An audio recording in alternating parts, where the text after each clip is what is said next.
यहाँ पर गोस्वामी जी स्वयं को मूर्ख कहते हैं और हम लोग अपने आप को ज्ञानी कहते हैं। और गोस्वामी जी मूर्ख कह रहे हैं, क्यों कि अस प्रभु दीन बंधु हरि कारण रहित दया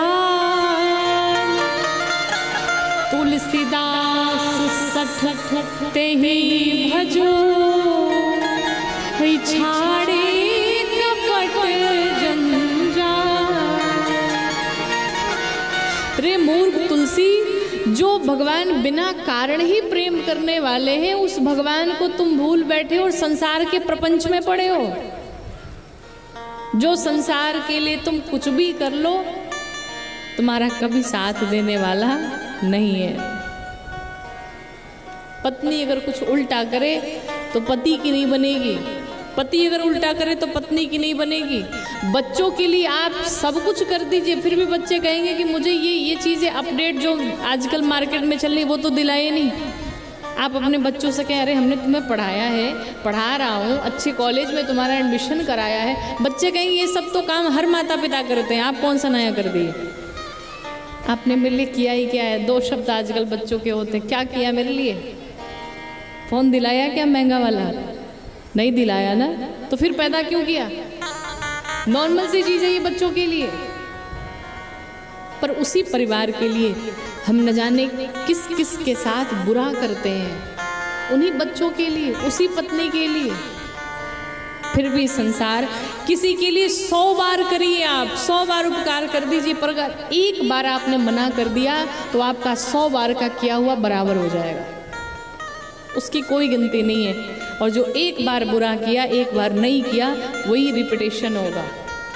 ऐसा कर दिया। यहाँ पर बदले में सब एक दूसरे से कुछ ना कुछ मांगते हैं, पर कभी विचार किया ठाकुर जी ने आपको इतना कुछ दे दिया, कभी बदले में कुछ मांगा क्या, कुछ नहीं मांगा। हवा दे दी, पानी दे दिया, पानी खरीदने जाते हो महंगे महंगे बॉटल मिलते हैं, ऑक्सीजन आप लगवाने जाते हो, कोई बीमार पड़ जाए डॉक्टर की लंबी सी बिल आ जाती है, पर भगवान ने कभी बिल दिखाया क्या, नहीं। और जबकि जीव माँ के गर्भ में होता है, जितना कष्ट, जितनी पीड़ा माँ के गर्भ में जीव बालक को होती है, उतना कष्ट कहीं नहीं मिलता है। गर्भवासम समम दुखम न भूतो न भविष्यति, इतना कष्ट कहीं नहीं मिलता। 7वें महीने में जीव जब गर्भ में होता है, तड़फड़ाता है, चिल्लाता है, भागता है, मुझे इससे बाहर करो, मुझे बाहर आना है, परेशान होता है बालक। और जब आने का समय होता है, उस समय भगवान आते हैं और उस जीव से कहते हैं बाहर तो करूँगा, पर वचन दो, प्रॉमिस करो, क्या संसार में जाओगे, अच्छे कर्म करोगे, हमारा भजन करोगे, हमें भूलोगे नहीं। तो जीव कहता है प्रभु इतना भजन करूँगा, इतने अच्छे कर्म करूँगा कि वापस माँ के गर्भ में आना न पड़े। और आने के बाद क्या होता है, कथावाचक लोग चिल्लाते रह जाते हैं, अरे भजन करो, भजन करो, आ जाओ कथा में, सुन लो कथा, 3 घंटे बैठ जाओ शांति से, तो भी जीव को शांति नहीं मिलती है। और जब पूरा जीवन निकल जाता है, तब व्यक्ति जब मरने वाला होता है, तब उसे पता चलता है कि हमने जीवन भर सिर्फ और सिर्फ पाप किए हैं, अपने लिए हम कुछ भी इकट्ठा नहीं कर पाए। 3 फ्लैट आपने बच्चों के नाम ले लिया, 2 फ्लैट अपने नाम लिखवा लिया, मरने के बाद वही बच्चे, अभी आपका अंतिम संस्कार भी नहीं होगा, वही सोचने लगेंगे किसके नाम से कहाँ का फ्लैट होगा। सबसे पहला काम, माँ अगर चली जाए, शरीर पर कुछ अगर आभूषण पड़े महाराज, बड़ी विचित्र स्थिति है समाज की। व्यक्ति ये नहीं देखता मेरी माँ चली गई, उसके शरीर पर क्या क्या उसने चेन पहन रखी है, कान में का पहन रखा है, वो जल्दी निकालो, पहले वो बंटवारा हो जाए। इसी दिन रात के लिए मर रहे थे, इसी परिवार के लिए, कि तुम्हें गए हुए 2 घंटे नहीं निकले, यहाँ बंटवारा शुरू हो गया है। सोने की चेन पहनोगे तो चोर की नज़र रहेगी, पर अगर कंठी पहनोगे तो माखन चोर की नज़र रहेगी, और जिस पर माखन चोर की नज़र हो जाए वो इस जीवन से, इस दुनिया से मुक्त हो जाए। एक बात आपसे कहे, माला पहनिए ना, एक सोने की चेन पहनिए, पहनना चाहिए, भोग करना चाहिए, दुनिया है तो सब पहनते हैं। पर एक सोने की माला के साथ साथ एक तुलसी की माला भी पहनी है, एक कंठी भी पहनी है। आपके मरने के बाद जल्दी जल्दी सब सोने का चैन खींचेंगे, पर तुलसी की माला कोई नहीं खींचेगा कि इसका हिस्सेदार कौन है। कोई खींचेगा क्या? नहीं। जीव को लगता है इसका क्या मूल्य है, इससे क्या होने वाला है, पर अगर वो किसी ने नहीं खींचा, वो आपके कंठ में कंठी पड़ी रही, तो समझो कि इस जीवन से, इस आवागमन से सदैव सदैव के लिए मुक्ति मिल जाएगी। पर ये बात अगर समझ में आ जाए तो कल्याण हो जाए कि तू ता अरे दुनिया के मेला में अकेला हो। सब सुन ले बात, वाह, कि तू ता है दुनिया के मेला में अकेला हो, अचक के कवनो खेला हो जाए, मिली कबो ना करैली बो के केला हो, कि मिली कबो ना करैली बो के केला हो, अरे अचक के कवनो खेला हो जाए। और इस एक लाइन को समझ जाए कि एही जा केहू नाही केहू के हो खेला हो, कि एही जा अरे केहू नाही केहू के हो खेला हो, अरे अचक के कवनो खेला हो जाए। कभी भी टिकट कट सकता है। इस दुनिया के भीड़ में भले ही लगता है कि इतनी भीड़ है, सब साथ है हमारे, कोई साथ नहीं है। अगर विश्वास ना हो, जो लोग कहते हैं मेरे बिना घर नहीं चलेगा, ये काम बंद हो जाएगा, नहीं, भ्रम में जी रहे हैं आप। अगर विश्वास ना हो तो 4 दिन घर छोड़ करके देखिए, आपके बिना सब काम होगा, टाइम से होगा। देखना है आपको कि मेरा अपना कौन है, तो 10 दिन बीमार पड़ के देख लीजिए। 1 दिन सेवा होगी, 2 दिन सेवा होगी, फिर सब अपने अपने काम पे लग जाएंगे। बुढ़ा देखो चिल्लाता रहता है, यही स्थिति होगी।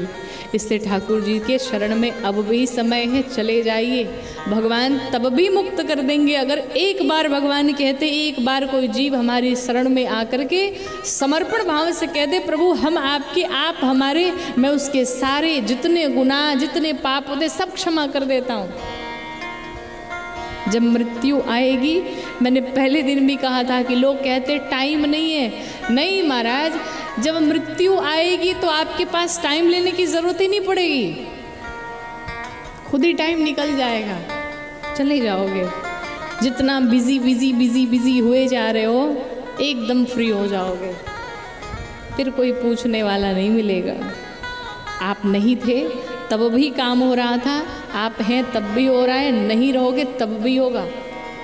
इसलिए गृहस्थ जीवन अपनाते हुए, परिवार का भरण पोषण करते हुए, अपने लिए भजन कर लीजिए, तीर्थ चले जाइए, दर्शन कर लीजिए भगवान के, दान कर लीजिए, कीर्तन कर लीजिए, यही आपके साथ में जाने वाला है।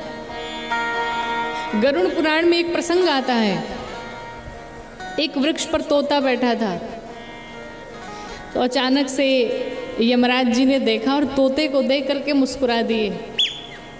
तोते ने सोचा कि यमराज देख करके मुस्कुरा दिए, मतलब अब टिकट कटने वाला है, तो बड़े चिंतित हुए। तो गरुड़ जी को बुलाया और कहा कि ऐसी ऐसी बात हुई, सुबह में ये घटना हुई, मैं क्या करूं, बहुत टेंशन हो रही है। तो गरुड़ जी का जो वेग है ना, मन से भी अधिक है। मन आपका यहाँ है अभी, और मन पहुंच गया अमेरिका बैठे बैठे। अब इस वेग से भी अधिक गरुड़ जी का वेग है, कल्पना कर लीजिए। गरुड़ जी ने कहा चिंता मत करो, बिठाया ऊपर अपने और कहा तुम्हें ऐसी जगह ले जाके छोड़ूंगा कि वहां कोई नहीं पहुंच सकता है, कोई नहीं पहुंचेगा। गरुड़ जी बिठाए और 7 समुद्र पार एक गुफा के अंदर ले जाकर के छोड़ दिए, कहा यहां कोई नहीं आएगा।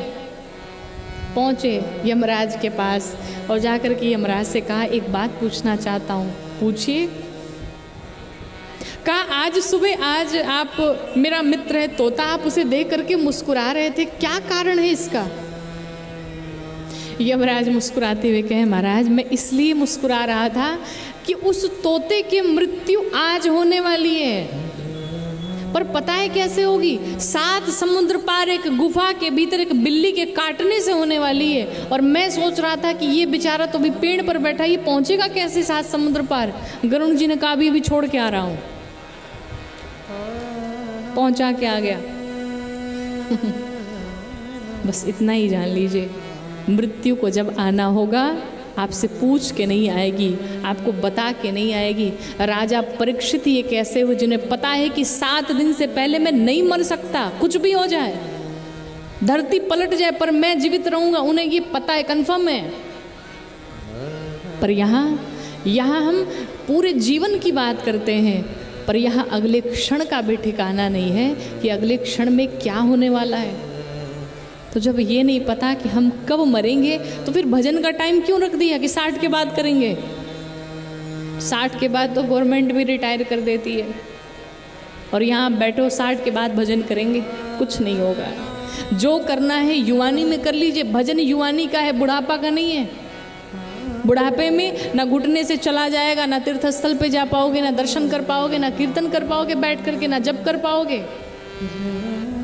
भजन करने की आदत प्रारंभिक जीवन से बनाइए। बच्चों को मंदिर जाना सिखाइए, बच्चों को भजन करना सिखाइए। यही जीवन का सार है, बाकी कुछ संसार में है नहीं। जहाँ आप जिससे उम्मीद लगाएंगे वहीं से दुख पाएंगे। अगर सुखी रहना चाहते हैं तो उम्मीद करना छोड़ दीजिए। उम्मीद ही दुख का कारण है। आप तो बस उम्मीद लगाइए अपने ठाकुर जी से, अपने राम जी से, अपने कन्हैया से, अपनी मैया से।